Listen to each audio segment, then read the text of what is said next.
వస్తువునే తీసుకుంటూ ఉంటుంది ఈ యొక్క వక్రతుండం. అంటే 10 లడ్డూలు పెట్టినా సరే దానికి కావాల్సినటువంటి సెలెక్టివ్ చూసింగ్ అన్నమాట. అంటే డెసిషన్ మేకింగ్ అనేది చాలా ఇంపార్టెంట్ ఈ రోజుల్లో.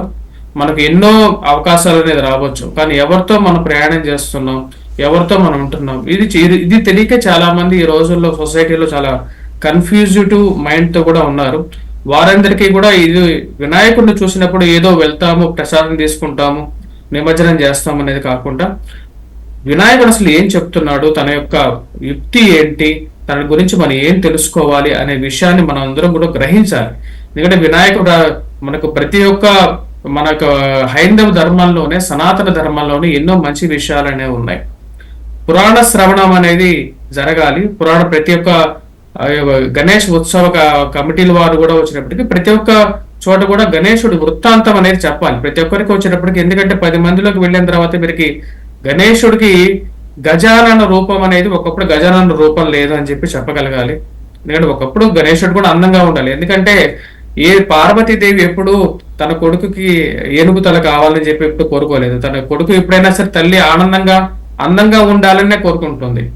మనం అదే విధంగా చూసినట్లయితే గణేశుడి వృత్తాంతంలో గణేశుడి యొక్క శిరస్సు ఎప్పుడైతే శివుడు ఖండిస్తాడో అప్పుడు గణేశుడు తల్లికి తండ్రికి మధ్యలో ఉన్నప్పుడు తల్లి వైపే వెళ్ళాడు. ఇది మనం జనరల్ గా సొసైటీలో కూడా చూస్తుంటాం అన్నమాట. తల్లికి తండ్రికి గొడవ అయితే ఎప్పుడైనా సరే కొడుకు గాని పిల్లలు గాని ఎవరైతే తీసుకుంటారంటే తల్లి వైపే తీసుకుంటారు. అటువంటి ప్రేమ అనేది కూడా అక్కడ ఉంది. ఆ విషయాన్ని మనం మర్చిపోకుండా పిల్లలకి చెప్పాలి. అంటే అది ఒక చిన్న పిల్లవాడి యొక్క మనస్తత్వం. అదే విధంగా ఎంత సొసైటీలో వచ్చేటప్పటికి గణేశుడు చాలా కడుపు పెద్దగా ఉండి సరస్సు బాగలేకపోయినా సరే ఇటువంటి సోషల్ డిస్క్రిమినేషన్ అనేది, అంటే గుణం అనేది వేరు. ఆ గుణాలకే అధిపతి అయినటువంటి గణనాథుడు అనమాట. అన్ని గుణాలకి 16 గుణాలు ఏవైతే ఉన్నాయో షోడశోప గుణాలు అంటారు. ఈ 16 గుణాలకి అధిపతి అయినటువంటి వాడు గణేశుడు.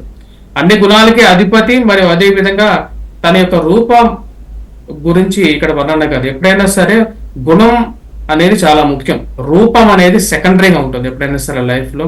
ఆ విషయాన్ని కూడా ప్రజలు ఈ యొక్క శోభాయాత్ర, ఈ యొక్క గణేష నిమజ్జన కార్యక్రమాల్లో అందరూ మరణ చేసుకోవాలన్నమాట. ఎందుకంటే రూపాన్ని చాలా అందంగా ఉన్నా సరే వాళ్ళకి గుణం అనేది సరిగా ఉండకపోవచ్చు. అది మనం చూస్తూ ఉంటాం కూడా సొసైటీలో. రవిశంకర్ గారు, అలాగే వినాయక నిమజ్జనోత్సవం అన్నా కానీ, వినాయక చవితి అన్నా కానీ అందరికీ కూడా తప్పకుండా గుర్తుకు వచ్చేది లడ్డు. ఈ మధ్య కాలంలో లడ్డూ వేలం అనేది చాలా అధిక సంఖ్యలో జరుగుతున్న దృశ్యాలు మనం ఎక్కువగా చూస్తున్నాం చాలా సంవత్సరాల నుంచి. మరి అంత పెద్ద మొత్తంలో తీసుకున్న వేలంలో పాడుకున్న లడ్డూని అసలు ఏం చెయ్యాలి అనే దానికి సంబంధించి చాలా మందికి సరైన అవగాహన లేదు. మీరేం చెప్తారు?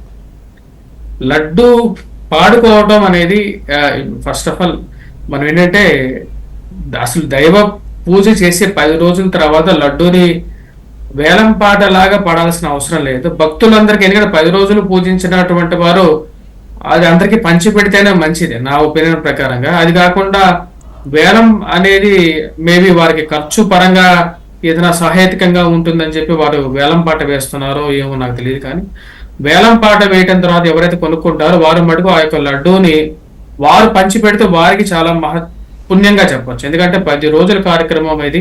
10 రోజులు ఒక దేవుడికి మనం పూజ చేస్తున్నాం అంటే ఆ దేవుడికి మనం ఎంతో భక్తి శ్రద్ధలతో, మీరొక్కరే కాదు మీతో పాటు ఎన్నో వందల మంది ప్రజలు వచ్చి చేసి దేవుడికి పూజ చేస్తుంటారు. ఆ యొక్క పవర్ అనేది కంపల్సరీగా, ఆ యొక్క పాజిటివ్ వైబ్రేషన్ అనేది ఆ యొక్క లడ్డూలో ఉంటుంది. కాబట్టి అది పంచిపెట్టినప్పుడు మీకు ఎక్కువగా పుణ్యం అనేది ఉంటుంది. కాబట్టి దాన్ని వ్యర్థం చేసుకోకుండా అది అందరికీ పంచిపెట్టిన వారికి పుణ్యం అనేది ఉంటుంది. ఇంకో విషయం ఏంటంటే వినాయకుడు ఏం చెప్తాడు అంటే, ఎప్పుడైనా సరే పార్వతీ దేవి చేసినటువంటి విగ్రహం మనం చూసినట్లయితే చిటికెన వేలంత విగ్రహం చేసింది.